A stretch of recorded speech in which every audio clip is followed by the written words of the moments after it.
Bienvenidos a un nuevo programa de 99 Seconds. Antes de empezar, me gustaría agradeceros la gran acogida que está teniendo la entrevista con Jorge Martín y los comentarios positivos que estamos recibiendo.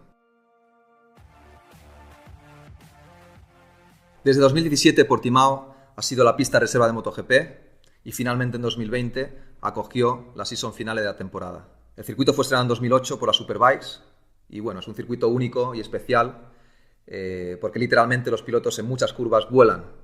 O sea, hay tantos cambios de rasante, tantos desniveles, subidas y bajadas. Es un circuito incluso superior en ese sentido a Laguna Seca o al Jarama, al clásico circuito del Jarama de Madrid. Y es un circuito muy físico, donde tienes continuamente que pelearte con la moto y aguantarla en esos cambios de desnivel. Y como características, circuito bastante largo de 4,6 kilómetros, 9 curvas de derecha, 6 de izquierdas. Circuito muy ancho, 18 metros, prácticamente tan ancho como Brno, que creo que tiene unas 19 o 20, y de una recta de casi 1 kilómetro, una de las rectas largas del campeonato, y además con dos bajadas, una llegando a meta y otra en la frenada de la primera curva, con lo cual las MotoGP pueden alcanzar prácticamente los 350 km por hora. Puntos claves de adelantamiento, yo diría que es la primera oportunidad es en la curva 1, de tercera velocidad, la curva 3 de primera, la curva 5 otra vez de primera, de izquierdas, la 10 y 11 es de los puntos donde se está más tiempo frenando, es una curva que se empieza a frenar y se está mucho tiempo frenando a media inclinación y ahí te puedes meter un poco por dentro a tu rival. Curva 13 también de primera, última oportunidad bastante clara de adelantamiento, porque la curva 15 también podemos ver adelantamientos, pero ya es una curva de tercera que se entra bastante rápido y ahí tienes que tener mucho valor para meterte. Ya como última oportunidad, quizá la línea de meta, porque de la última curva, que es rápida, a la línea de meta hay bastantes metros. Bueno, pues por fin, Marc Márquez está de vuelta en MotoGP. Después de casi un año alejado de las pistas por su lesión súper importante. La verdad es que yo no he visto una lesión que mantenga a un piloto alejado tanto tiempo de las pistas, pero al final pues esa doble operación complicó muchísimo las cosas. Ni Mick Doohan en 1992, cuando casi pierde la pierna, estuvo tantos meses alejado de la competición, pero así ha sido el caso de Márquez, que se perdió prácticamente todo el 2020. Pero vuelvo otra vez, todo el mundo está contento y como dijo él, yo creo que se han mirado 1000 por 1000 que el brazo estuviese perfecto, yo creo, para volver. No creo que se la jueguen otra vez y deben estar muy seguros. Como dijo él, volveré cuando pueda volver a arriesgar, o sea, en definitiva, cuando pueda volver a arriesgar, que me caiga y no me pase nada, que no le pase nada al brazo. Y yo creo que están muy seguros. He escuchado unas declaraciones de Stefan Bradl diciendo que no le sorprendería si Marc estuviese en el podio en el domingo. A mí personalmente sí que me sorprendería. Y no porque pensase que Marc no es un fenómeno, porque siempre he dicho que es único y es para mí el mejor de la parrilla y yo creo que lo seguirá siendo en el futuro. Pero si consigue esa gesta, yo creo que los demás pilotos tendrán un grave problema, porque estar alejado tanto tiempo y perder las sensaciones de pilotar una MotoGP, las condiciones físicas, porque al final puedes hacer mucho gimnasio, que tampoco lo ha hecho, pero puedes hacer mucho gimnasio, pero pilotar una MotoGP te hace coger una forma física particular que sirve solo para la MotoGP y él no la tiene en este momento. Y yo creo que no va a ser así, va a ser un proceso bastante largo de evolución. El primer entrenamiento estará lejos y poco a poco irá cogiendo ritmo. Yo creo que se lo tendría que tomar con mucha calma. El campeonato es muy largo y sobre todo su carrera es mucho más importante de lo que suceda en esta temporada. Así que si eso no sucede y me sorprende y no sorprende, yo creo que la mayoría, los demás, tendrán un grave problema. Oliveira se convirtió en el primer portugués en conseguir una victoria en MotoGP en el Gran Premio de Austria, una carrera que ganó por sorpresa a Miller y a Pol Espargaró, pero después en la última carrera la verdad es que dominó todo el fin de semana consiguiendo la pole position y sobre todo en carrera escapándose desde la primera vuelta. Juega en casa, conoce el circuito más que los demás, es el favorito sin ninguna duda y también para mí es el favorito y tiene que hacerlo muy bien y hay muchas esperanzas puestas en Miguel. Quartararo llega crecido después de una victoria contundente, pero necesita demostrar que puede ganar en todos los circuitos y en todas las circunstancias, o al menos a estar en el podio. El año pasado pues vimos que en circuitos desfavorables para la Yamaha sufría mucho, quedaba fuera de los 10 primeros, y esto no puede suceder en esta temporada si quiere aspirar al campeonato. Portimao es la ocasión perfecta para ello, porque es un circuito muy variado y complicado, y si consigue allí terminar en el podium, realmente demostrará que está más fuerte que nunca. Maverick realizó un carrerón en la primera carrera, sobre todo al final, con una determinación y velocidad increíbles, pero en la segunda decepcionó, no por el resultado, porque el resultado no fue malo, cogió valiosos puntos, pero más bien porque se esperaba muchísimo de él. Después de un FP4 dominando y siendo el piloto con más 54 en pista, se esperaba luchar por la victoria al menos, ¿no? Sin no conseguirla, pero luchar por ella. No lo hizo, limitado otra vez por una mala salida. Todavía ronda el fantasma de las salidas a Maverick de vez en cuando. Tiene que solucionar ese problema y ponerse las pilas a trabajar en él, porque le está limitando mucho. Y hay muchas carreras donde tiene el mejor ritmo, pues por una mala salida se pierde la concentración, no pilota igual y después le cuesta mucho remontar. Es su asignatura pendiente. Jorge Martín fue la sorpresa sin ninguna duda del fin de semana, con esa pole position, ese tercer puesto, liderando gran parte de la carrera. Pero ahora viene lo malo, y lo malo es que a partir de ahora todo el mundo espera mucho de Jorge, y todas las posiciones fuera del podium sabrán a poco, cuando en realidad su misión aquí es aprender poco a poco, sin cometer errores, y este podium le va a crear una especie de tensión y de presión que no es buena. Yo creo que a partir de ahora se tiene que olvidar de Qatar. Qatar estuvo muy bien y ya tiene un podium, eso le tiene que dar una tranquilidad importante, pero a partir de ahora centrarse en el próximo circuito, un circuito que por cierto no conoce en MotoGP, un circuito muy complicado, quizá el más complicado del calendario, y tener calma, realmente hacer kilómetros, terminar carreras sin caídas, y ya vendrán los podiums de forma regular. No esperemos a Jorge Martín en el podium todas las carreras, porque no va a ser así. En cuanto a Zarco, fue el más regular de Qatar, con 2 segundos puestos, y eso le va a dar una confianza extra que los demás pilotos no tienen, y una predisposición a seguir haciendo carreras perfectas, entre comillas, en el sentido de muy regulares y cometer errores, y seguir así durante el resto de la temporada. Jack Miller fue para mí una de las grandes decepciones de Qatar, porque se esperaba mucho de él y era uno de los favoritos. Al final quedó en ambas carreras fuera de los 5 primeros. Aunque ahora llega a uno de los circuitos donde el año pasado realizó una de sus mejores carreras, terminando en segundo lugar, pero con tan mala suerte que le acaban de operar del síndrome compartimental, que seguramente no es de las peores lesiones. Muchos pilotos han corrido después de ser operados, pero yo, que la sufrí en mis carnes, pues no es lo mismo, ¿no? Hasta que se recuperan los brazos, pues tienes un poco de falta de sensibilidad. Yo lo sufrí en 2008, cuando me operé el síndrome compartimental de brazo derecho, y justamente me empecé a caer, aunque aún cayéndome fuertemente, terminé cuarto en esa carrera. Y bueno, al final a cada piloto le afecta de diferente manera, igual a él le afecta menos que a otros, y puede hacer un gran papel. Pero va a ser complicado, es un circuito muy físico, donde te tienes que agarrar muy fuerte a la moto, y sin duda no es lo ideal pilotar en esas condiciones. Una pena, porque no debería dejar a Zarco terminar por delante de él, si quiere mantenerse como el líder que supuestamente era antes de empezar la temporada.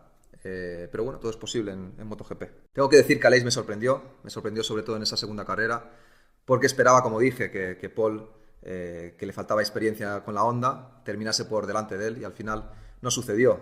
Al revés, Aleix salió con más fuerza que en la primera carrera, en esa segunda, y estuvo más cerca del líder durante más vueltas, durante más tiempo, y a pesar de que empeoró su posición, pasó de una 7ª posición en la primera a una 10ª, mejoró su tiempo con respecto al ganador, de 5.9 a 5.3, con lo cual hizo una tremenda segunda carrera en Qatar. Además no fue casualidad, fue muy fuerte en el test, lideró algunas jornadas de los test, y en entrenos también fue competitivo, así que fue totalmente merecida, e incluso mereció posiciones mejores en la clasificación final.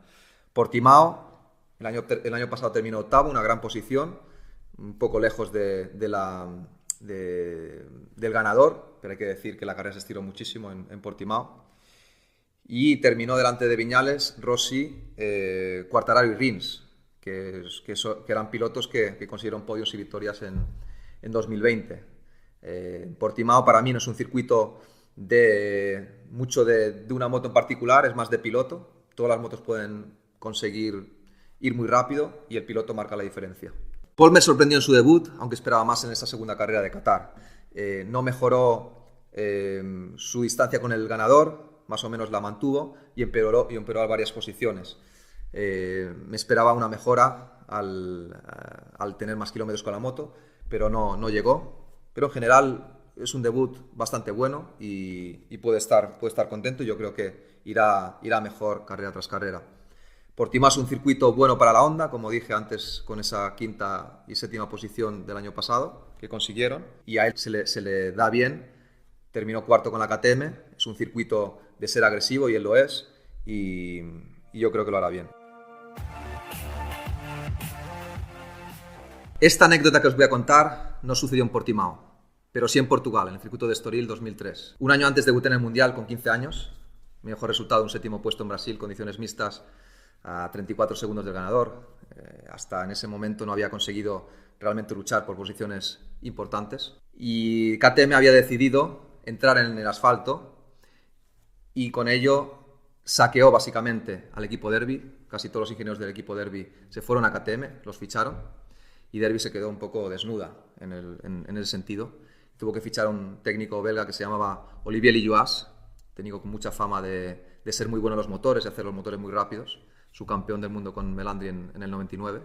Y también Derbi había fichado a Miguel Zamora, también campeón del mundo ese año, y que después de 2 o 3 temporadas en 250 con resultados peores de lo esperado, había decidido dar un paso atrás y volver a 125.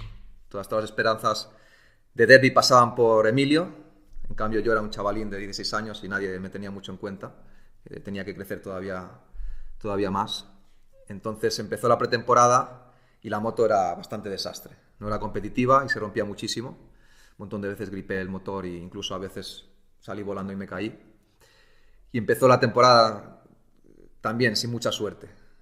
La mitad de las carreras quedamos fuera de los puntos, tanto Emilio como yo. Empecé a mejorar poco a poco, llegué a Montmeló, hice sexto, pero también lejos, a 25 segundos del ganador, que fue Pedrosa.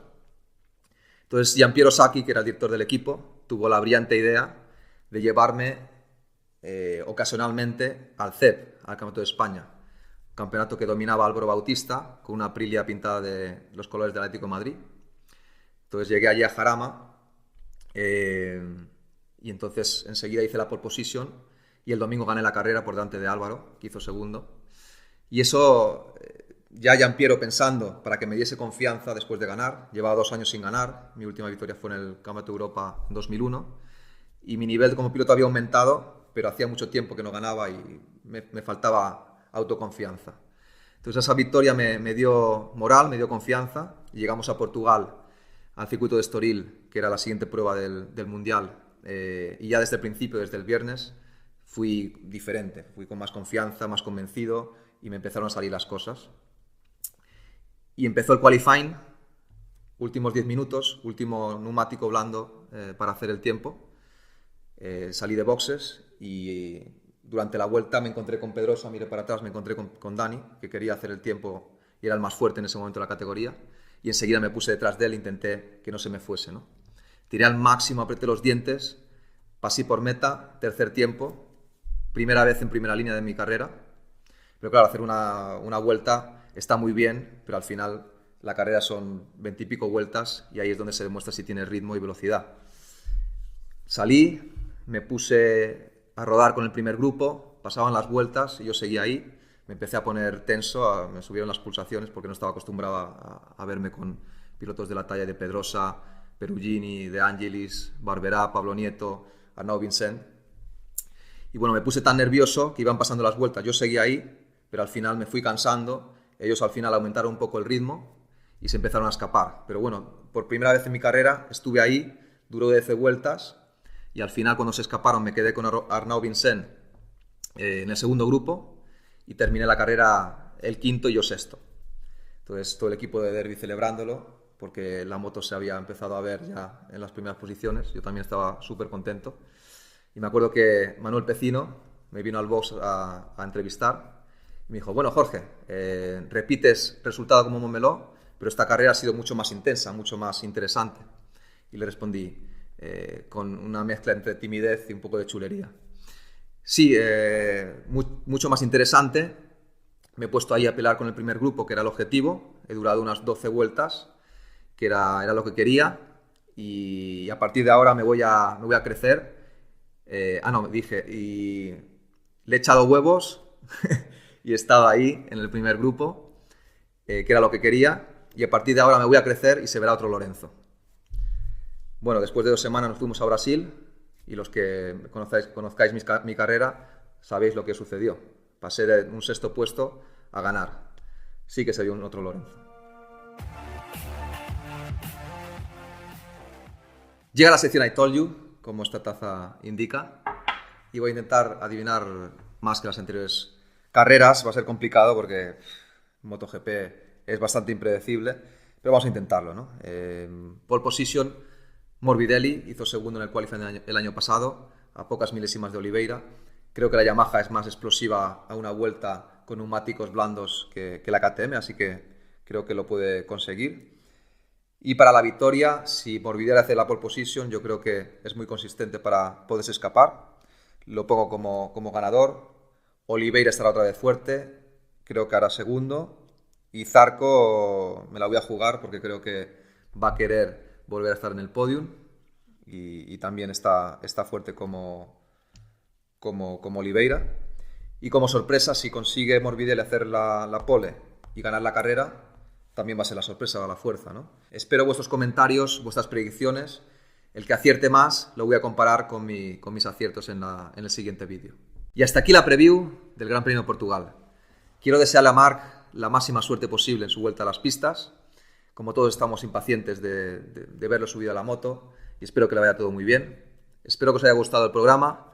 No olvidéis que el lunes estaré de vuelta analizando la carrera. Así que si os ha gustado el programa, dale a like, comentar, predicciones y suscribiros. Nos vemos el lunes.